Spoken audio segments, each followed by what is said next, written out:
সিকিউরিটিগুলো সরে থাকতে এবারে ভুয়া ভুয়া স্লোগান স্টেজ থেকে বিদায় নিয়ে কি বললেন পরিমণি? শোরুম উদ্বোধন করতে গিয়ে অনাকাঙ্ক্ষিত ঘটনার সম্মুখীন হলেন ঢাকাই সিনেমার আলোচিত জনপ্রিয় নায়িকা পরিমণি। পরীর শোরুম উদ্বোধন অনুষ্ঠানে এবারই প্রথম নিরাপত্তা কর্মী, আয়োজক ও দর্শকদের মধ্যে তুমুল হট্টগোল বেঁধে যায়। ঘটনার এক পর্যায়ে পরীকে উদ্দেশ্য করে দর্শকরা ভুয়া ভুয়া স্লোগান দিতে শুরু করলে বাধ্য হয়ে স্টেজ থেকে বিদায় নেন অভিনেত্রী। শনিবার 16 নভেম্বর যমুনা ফিউচার পার্কের একটি শোরুম উদ্বোধন করতে যান পরিমণি। সেখানে পরিমণিকে দেখতে ছুটে আসে তার অসংখ্য ভক্ত। ছোট স্পেস হওয়ায় নিরাপত্তার কথা চিন্তা করে অগণিত ভক্তদের অনেককে স্টেজের সামনে জড়ো হতে দিচ্ছিলেন না সিকিউরিটি গার্ডরা। বিষয়টি মেনে নিতে পারেননি দর্শকরা।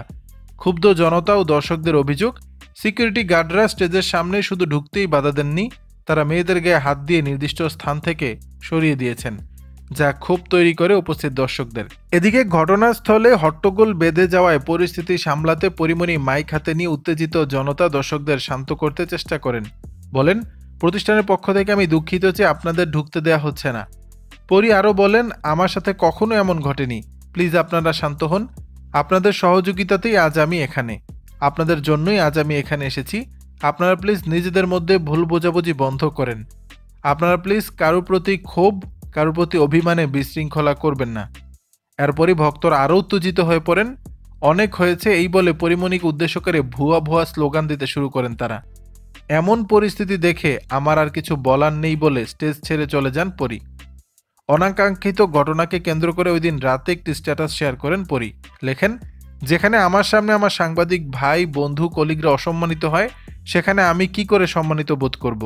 পরি আরও লেখেন, সুষ্ঠু সুন্দরভাবে কোনো আয়োজন না করতে পারলে সেই ব্যর্থতা কারোর কোনো ক্ষমতা দিয়ে ঢাকতেই পারবেন না।